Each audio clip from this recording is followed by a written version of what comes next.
할렐루야. 사랑하는 성도 여러분, 우왕동 목사입니다. 벌써 올도 셋째 주가 지나가고 있습니다.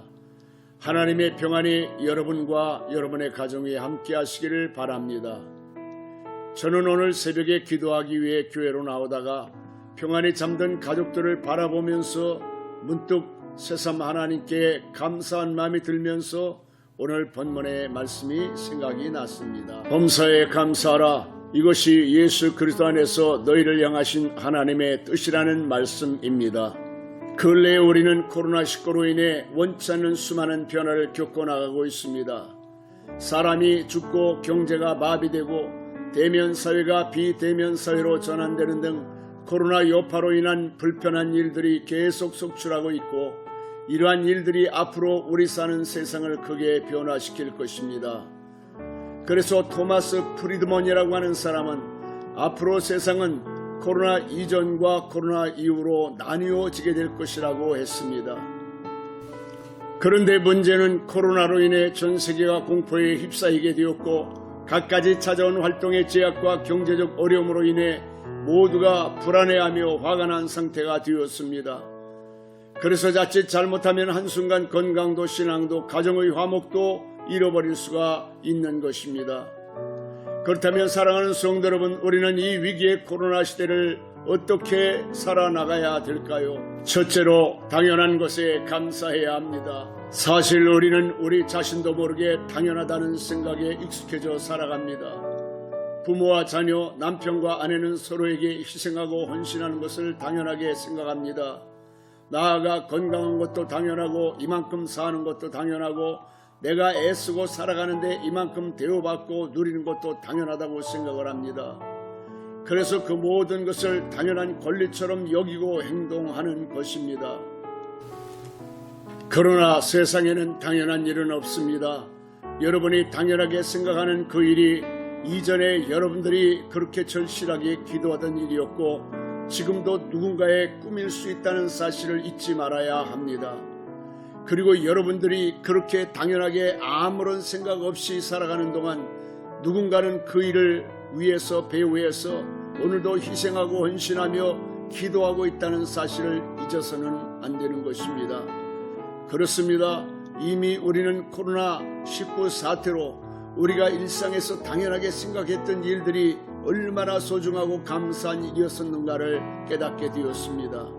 그것이 당연한 일이 아니라 하나님의 축복이었음을 알게 되었습니다. 사랑하는 여러분, 여러분이 당연하게 생각하는 일이 많아질수록 여러분의 인생에는 감사와 감동은 사라지게 되고 여러분의 삶은 점점 초라하게 될 것입니다.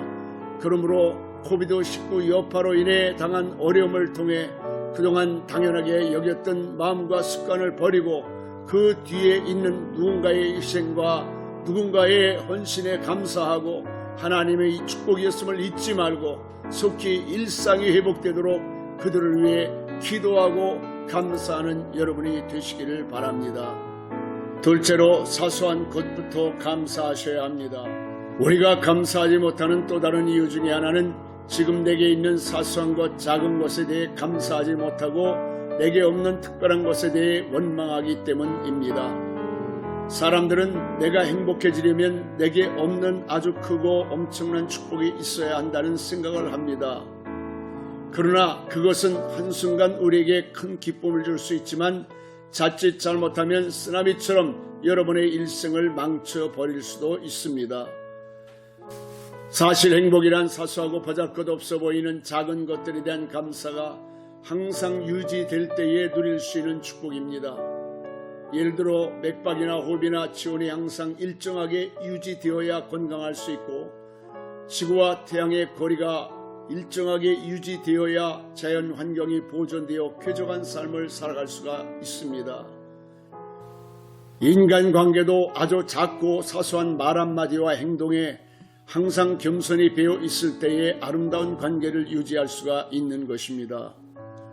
이처럼 일상의 행복이란 인생에 감당할 수 없는 축복이 아니라 아주 작고 사소한 일에 감사할 때에 배터리가 충전되듯이 점점 더 가득하게 채워지는 것입니다.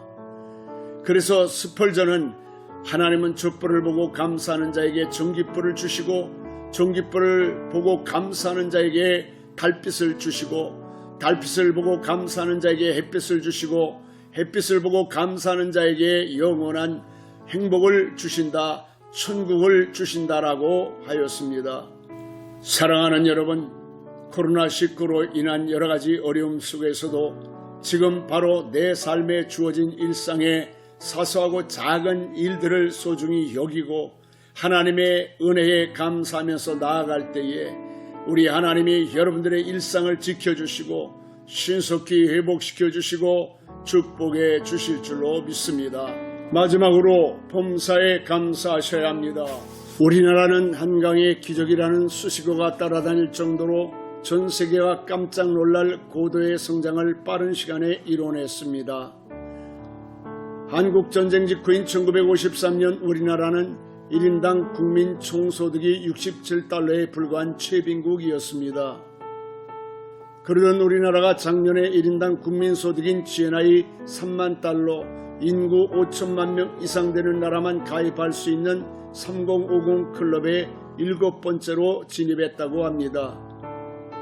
제가 이 말씀을 드리는 것은 그렇기 때문에 사람들은 웬만한 좋은 일에는 눈 하나 깜짝하지 않게 되었다는 것입니다. 오히려 서민들이 체감하지 못하는 사이에 세상은 변했고 이런 일들이 일어나면서 사람들은 감사하기보다는 불평과 차별 등으로 원망과 불평하는 일들이 늘어나게 되었습니다. 그럼에도 불구하고 성경은 너희는 범사에 감사하라, 이는 그리스도 예수 안에서 너희를 향하신 하나님의 뜻이라고 말씀하셨습니다. 그래서 어떤 사람들은 목사님, 가난한데 병들었는데 지금 너무나 힘들고 어려운 일이 많은데 어떻게 감사하느냐고 하소연하기도 합니다. 맞습니다. 성경에 범사에 감사라는 말씀을 하셨지만 병들었기 때문에, 불행하기 때문에, 가난한 환경 그 자체 때문에 감사라는 말씀을 하시지는 않았습니다. 그를 통해서 내게 말씀하시는 하나님, 나를 회복시켜 주시고 환난과 고통에서 나를 구원해 주실 하나님, 역경을 축복으로 바꾸어 주시고 모든 일을 합력해 선을 이루어 주실 하나님께 감사라고 말씀하신 것입니다. 예를 들어 코로나19 때문에 감사라는 말씀이 아닙니다.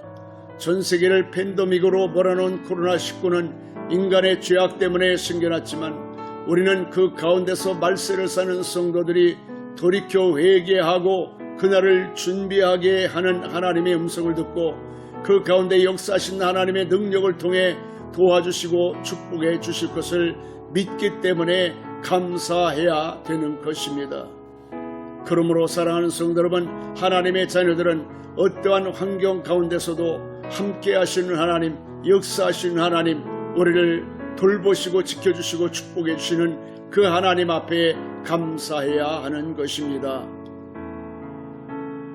그러므로 오히려 어려울수록 우리 하나님께 나와 당연하게 생각했던 일들을 회개하고 사소하고 작은 일들의 소중함을 재발견하고 원망 불평할 수밖에 없는 환경에서도 오히려 믿음으로 감사하면 우리 하나님께서 이 모든 일을 합력해 선을 이루어 주시고 전화 위복이 되도록 축복해 주실 것입니다.